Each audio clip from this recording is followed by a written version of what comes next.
오늘 이 저녁 시간 창세기에 있는 말씀을 좀 이어서 연구해 보려고 합니다. 오늘은 창세기 26장의 내용을 좀 살펴볼 텐데요. 먼저 창세기 26장 가운데 22절의 말씀을 제가 좀 읽도록 하겠습니다. 이삭이 거기서 옮겨 다른 우물을 팠더니 그들이 다투지 아니하였으므로 그 이름을 르호봇이라 하여 이르되 이제는 여호와께서 우리를 위하여 넓게 하셨으니 이 땅에서 우리가 번성하리로다 하였더라 라고 하는 말씀이 있습니다. 오늘은 이삭의 실수와 복이라고 하는 제목으로 이 창세기 26장을 좀 살펴보겠습니다.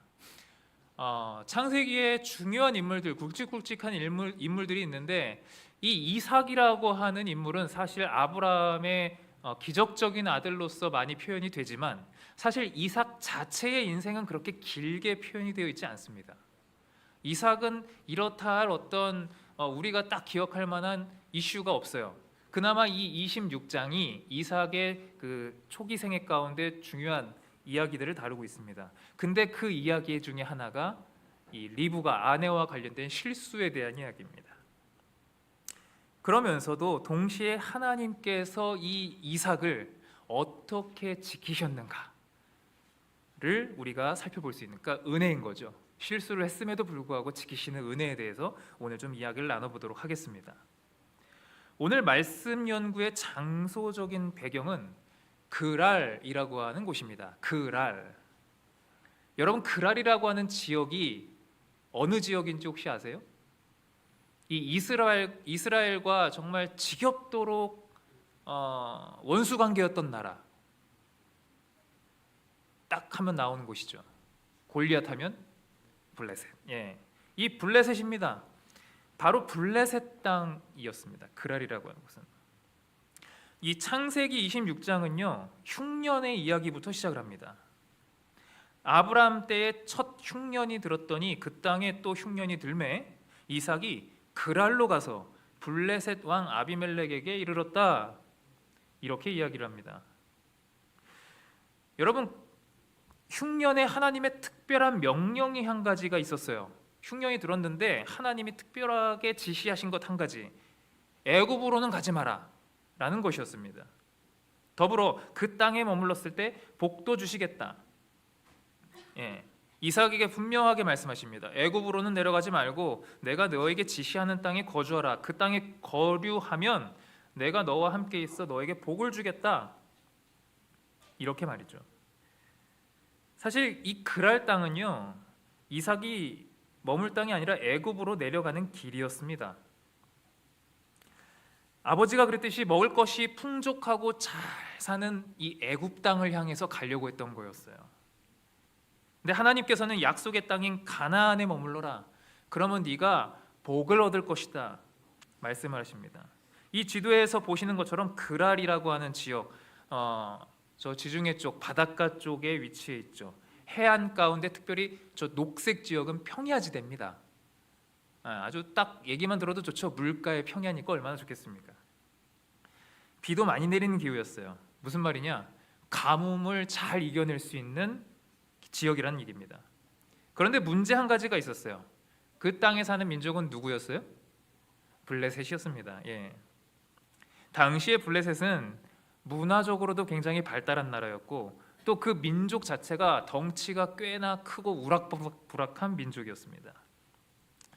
성향 자체도 굉장히 폭력적이고 용맹스럽다고 표현할 수도 있지만 그런 사람들과 지낸다는 것, 여러분들 어떨 것 같으십니까? 좀 부담스럽지 않으시겠어요? 그죠? 이삭으로서는 그럴 법도 하죠. 그런데 사건은 바로 그 약속의 땅에서 벌어집니다. 그곳 사람들이 그의 아내에 대하여 물으매 그가 말하기를 그는 내 누이라 하였으니 리브가는 보기에 아리따움으로. 그랄 사람들이 이삭 아내 리브가에 대해서 물어본 거예요. 얼마나 또 예뻤으면 이렇게 물어보겠습니까? 그죠? 근데 이삭은 그들이 자신을 죽이고 뺏어갈까 봐 무서워서 아내를 누이라고 속였다. 어서 많이 본 것 같죠? 그죠? 이름만 바뀌었지 거의 그대로입니다. 여기서 우리는 이제 사자성어 하나를 떠올릴 수 있죠. 뭐라고 하죠, 이런 걸? 다 잘 아시네요. 부전자전. 자기가 좋든 싫든 보고 배우는 건지, 그죠? 아버지의 실수를 그대로 범하는 아들의 모습입니다. 하나님이 분명히 약속하신 땅이었어요. 너에게 복을 주겠다라고 약속하신 땅이었습니다. 그러면서도 그 안에 있으면서도 불안감을 버리지 못했더니 이삭은 결국 하나님을 향한 믿음을 내세우기보다는 생존 본능이 발동한 거예요. 내가 가만히 있으면 안 되겠구나. 자기 나름대로의 대비책을 세우기 시작한 겁니다. 자기 힘대로 간 거죠. 하지만 결국 그 꾀도 탄로가 나고 말죠. 그랄의 왕 아비멜렉이 우연히, 성경에서 우연이라고 그랬습니다. 이 이삭과 리브가가 꽤나 금술이 좋았던 것 같습니다. 공공장소 같은데 창으로 봤다니까 거기서 둘이 껴안고 있는 걸 본 거예요. 부부가 금술이 좋죠. 아마 아비멜렉 그 왕도 은근히 리브가를 마음에 뒀던 것 같습니다. 그러니까 유심히 봤겠죠. 창으로 우연히 봤다고 하지만 제가 봤을 땐 계속 보고 있었을 거예요. 다행히도 이 아비멜렉은 굉장히 도덕적인 사람이었습니다.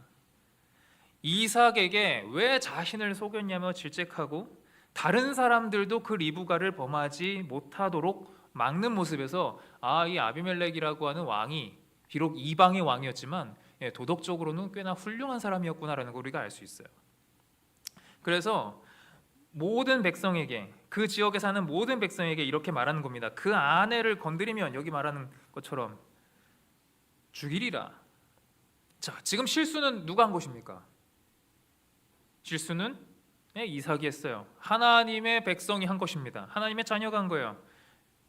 그렇지만 하나님께서는 그 약속의 땅에 믿음으로 거하는 그 이삭을 돌보시고 그에게 은혜를 베푸십니다. 실수는 그가 했지만 그랄 땅에 거할 때에 복을 주시겠다고 하나님이 약속하셨거든요. 약속하신 하나님이에요. 그리고 그 복의 결과로 혹시 있을 잘못된 결과를 이 미연에 방지해 주시는 하나님의 은혜를 이삭은 경험합니다. 아브라함은 그 아내가 왕궁에 불려가기까지 했다가 꿈으로 하나님께서 막아주셨었어요. 아브라함은. 하지만 이삭은 아예 그 전에 이런 일을 통해서, 그런 섭리하심을 통해서 알려주신 거죠. 왕을 통해서 문제를 해결했지만 그 문제를 해결한 것은 결국 하나님이신 것입니다. 여러분, 우리가 하나님의 약속을 믿고 그 안에 거할 때 분명 그 약속을 통해서 우리는 하나님이 주실 복도 누릴 수 있다는 것을 꼭 기억하시길 바랍니다. 하나님의 약속은 절대 변치 않는다는 사실이에요. 26장 후반부에는 본격적으로 하나님께서 베푸신 복들이 기록되어 있는데 12절 13절에 보면 이삭이 그 땅에서 농사를 했는데 그 해에 100배나 얻었답니다. 와, 100배. 이 말이 은유적인 표현일 수는 있지만 하나님께서 복을 주신 것은 분명해요. 그죠? 그래서 창대하고 왕성해서 마침내 큰 부자가 됐다. 여러분, 이렇게 된 것이 어떻게 된 것이라고요? 어떻게 이게 가능했다고요? 그 땅이 비옥해서? 그래서 100배로 된 거예요? 아니요. 하나님께서, 여호와께서 복을 주심으로 가능한 거예요. 이삭은 분명 이 사건을 통해서 믿음을 지키는 자를 복 주시는 하나님을 깊이 체험했을 것입니다. 하지만 블레셋 사람들의 시기가 있었어요. 이삭을 질투한 것입니다. 그래서 이삭을 힘들게 합니다. 어떻게 힘들게 했냐? 그 농사를 위해 사용할 우물이 있었는데 그 우물을 흙으로 막아버리는 못된 행동들을 하기 시작한 것입니다. 그렇게 시기를 표현한 거예요. 이때 이삭의 반응은 어땠습니까? 여러분 아시는 것처럼 그곳을 떠납니다. 그곳을 떠나요. 다른 곳으로 옮깁니다. 해안 평지를 떠나서 여기 보면 골짜기로 갔다 그랬습니다. 아까는 평지 아주 좋은 곳이었어요. 물도 보이고 좋은 곳이었는데 골짜기로 들어갑니다.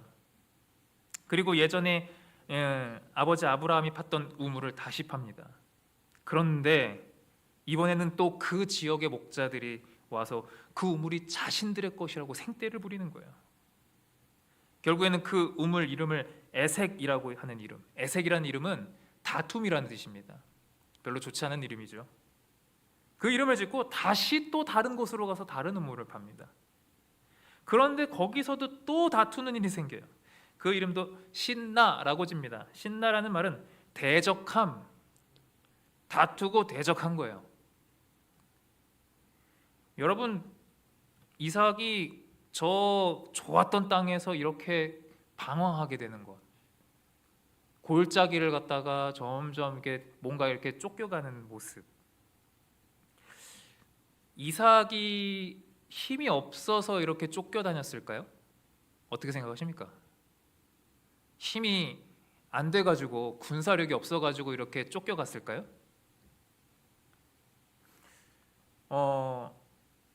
이삭이 이 지역에서 어떤 위상을 가지고 있었는지를 알 수 있는 것이 16절에서 기록이 되어 있습니다. 보시죠. 아비멜렉이 왕입니다. 아비멜렉이 이삭에게 이르되 네가 우리보다 크게 강성한즉 우리를 떠나라 그럽니다. 왕이 말합니다. 네가 우리보다 뭐하다? 강성하다, 힘이 세단 얘기인데 그냥 센 게 아니라 크게 강성하다. 왕이 떠나달래요. 이 말은 블레셋의 왕만큼이나 강성한 힘이 이 이삭에게 있었다는 얘기예요.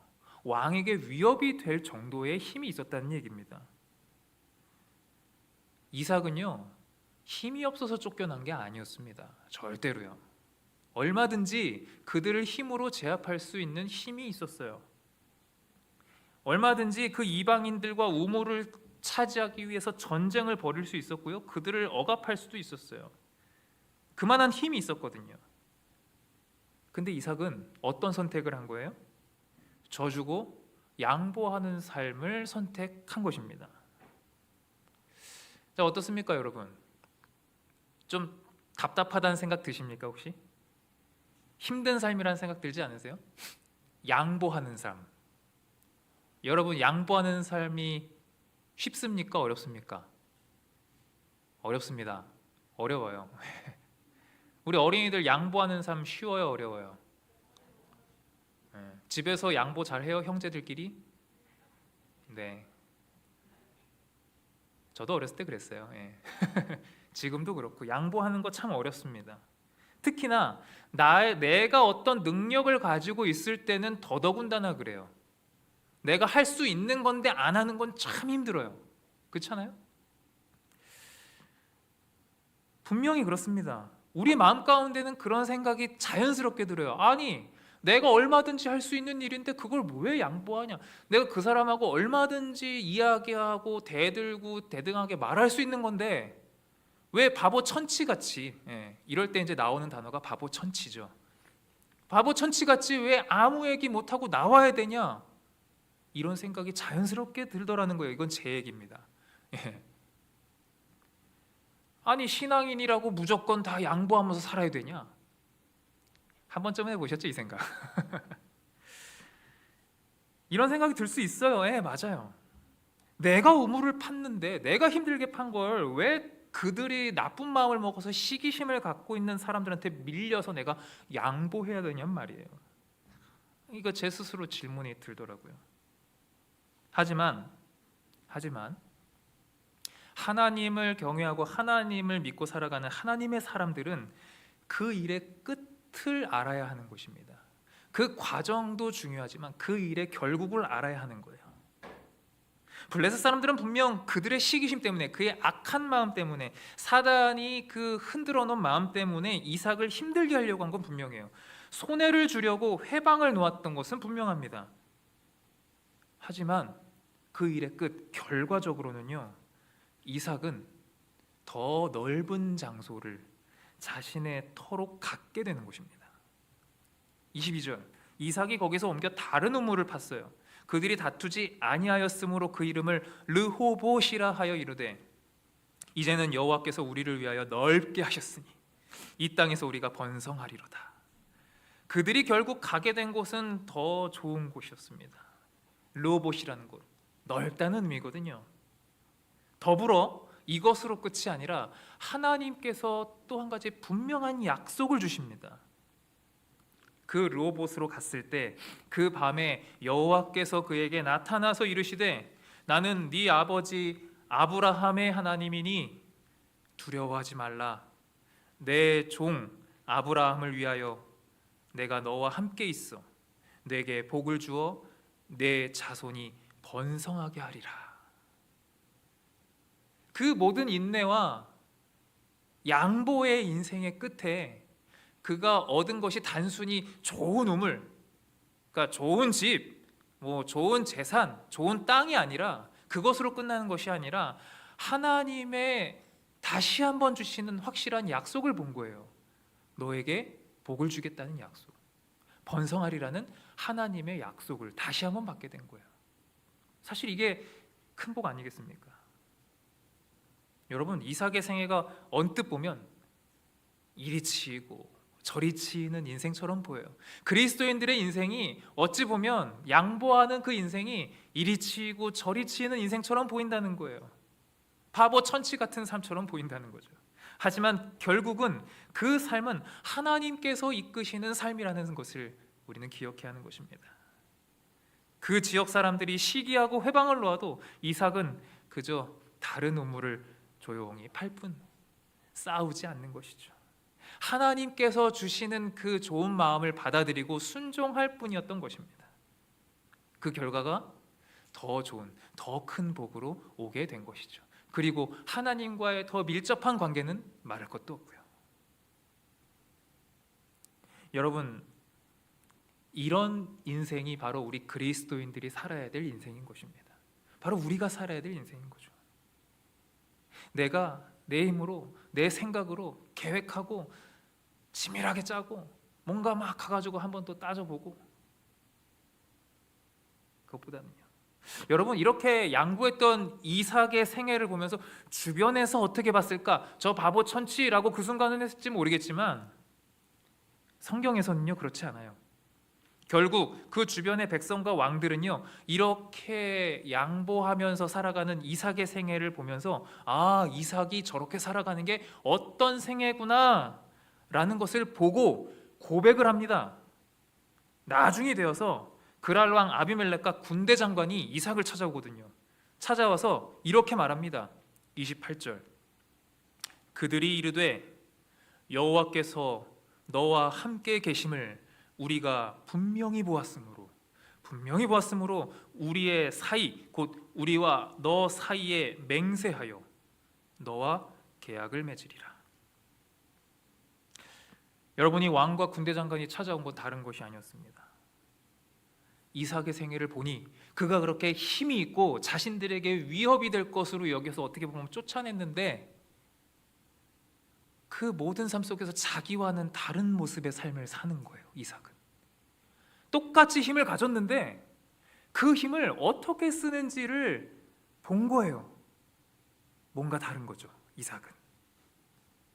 그리고 결국 훗날에 그렇게 살아가는 이 하나님의 자녀들의 삶을 보면서 그들에게, 아, 하나님께서 너와 함께 하신 것을 우리가 보았다. 굉장한 고백 아니겠습니까? 그죠? 그러면서 결국 이 블레셋 사람들이 어떻게 했는지 아십니까? 이삭에게 그들 스스로가 굴복합니다. 우리 여기 계약을 맺으리라 말했잖아요. 이게 무슨 계약이냐면요, 평화 조약을 맺자는 얘기예요. 자신들이 먼저 와가지고 굴복한 거예요. 이삭의 그 큰 능력을 본 거죠. 이삭이 군사적으로 뭘 억압하진 않았지만 분명히 큰 힘을 본 거예요. 그리고 그것이 하나님께서 함께하고 계시는 능력이라는 것을 분명히 보았다고 고백할 수밖에 없었던 거예요. 그게 우리의 능력입니다, 여러분. 우리가 누군가와 때로는 어떤 이야기를 가지고 이렇게 언변이 있을 수가 있습니다. 서로 이렇게 논쟁을 할 때가 있죠. 근데 제가 최근에 봤던 이게 시대의 소망 말씀 가운데, 우리가 가질 수 있는 최고의 주장은 침묵이고 우리의 삶을 통해서 보여주는 성품이라고 나와 있어요. 아주 투철한 진리와 아주 잘 짜여진 논리가 아니라는 거예요. 무슨 말씀인지 이해하시죠? 그런 것입니다. 여호와께서 이삭과 함께 하심을 우리가 분명히 보았다. 하나님께서 이 중화동 교회 성도 아무개와 함께하고 있음을 분명히 보았다라는 고백이 있을 수 있는 것입니다. 여러분, 그래서 하나님과 정말 친밀한 관계를 맺고 살아가는, 하나님께 모든 것을 맡기고 물어보면서 사는 사람에게는요, 세상에 이길 수 있는 사람이 없다는 것이에요. 우리에게도 이런 관대함과 우리에게도 일의 결국을 볼 수 있는 믿음이 필요한 것입니다. 하나님께서 그 끝을 어떻게 해주실 것이라는 것을 우리는 기도를 통해서 볼 수 있습니다. 그 과정에 집중하기보다는 그 끝을 볼 수 있어야 되는 것입니다. 그래서 세상과 더불어 싸우려고 하기보다는 하나님의 약속대로 신앙적인 대인배로서 우리가 하나님께서 주신 넓은 마음을 가지고 이 땅을 살아가면 얼마나 좋겠어요. 아주 뭐 자잘한 거 가지고 여기서 다투고 저기서 다투는 삶보다는, 그렇지 않겠습니까? 여러분, 오늘 이 이삭의 생애가 우리에게 던져주는 메시지는 아주 명확하고 분명합니다. 우리는 우리가 싸워서 뭔가 지켜내야 된다고 사실 아둥바둥 살아가기 쉽지만, 우리의 것은 우리가 지키는 것이 아니라 우리가 물러났을 때, 우리가 내려놓았을 때 하나님께서 일하시는 것을 볼 수 있는 생애라는 것입니다. 그리스도인의 생애에서는 그것을 기대할 수 있는 거예요. 하나님께서 어떻게 일하시는지를 볼 수 있는 그런 생애 말입니다. 여러분들은 내가 믿는 하나님께서 일하시는 것을 좀 보고 싶지 않으세요? 내가 막 나서서 일할 때는 사실 보이지가 않아요. 때로는 하나님께 맡기고 기도 가운데 그것을 볼 수 있어야 하는 것입니다. 바로 이 이삭처럼 말이죠. 오늘 우리가 이 하나님께서 우리를 위해 일하시는 것을 제가 이렇게 말씀을 준비하면서 한 찬양이 떠올랐습니다. 주님께서 우리를 위해 일하신다고 하는 찬양이에요. 제목이 주께서 일하시네라는 찬양인데, 신뢰하며 걷는 자에게 주께서 일하신다는 것, 우리가 모인 중에 함께 하시고 내가 모든 것을 드릴 때 여호와 일의 하나님께서 우리를 위해 일하신다는 것. 지금 여러분들께서 여기까지 오신 그 인생 속에서도 하나님은 우리를 위해 일하셨다는 것, 앞으로도 그렇게 하실 것이라는 것을 여러분 이 찬양을 들으시면서 함께 좀 마음을 나누셨으면 좋겠습니다.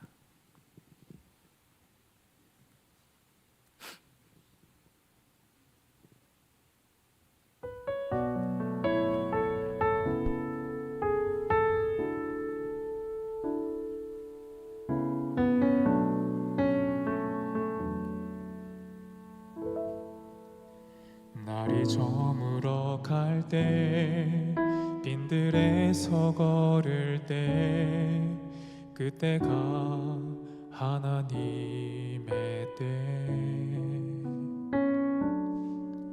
내 힘으로 안 될 때, 빈손으로 걸을 때, 내가 고백해 여호와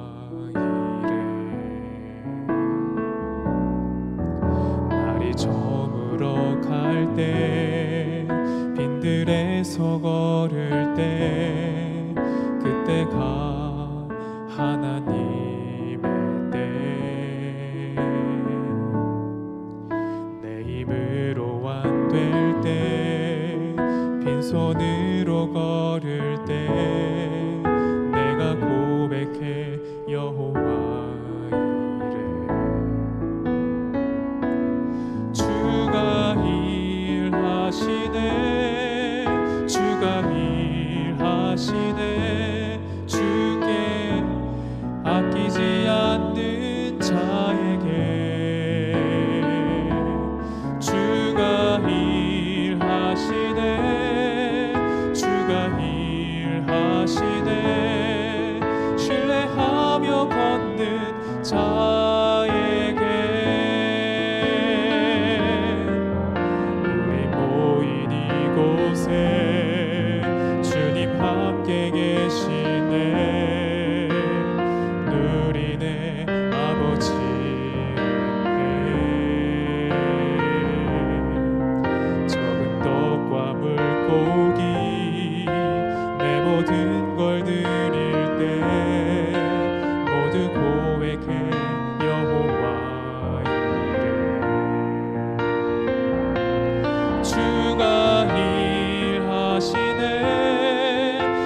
우리 하나님께서 여러분들 위해 지금도 일하십니다.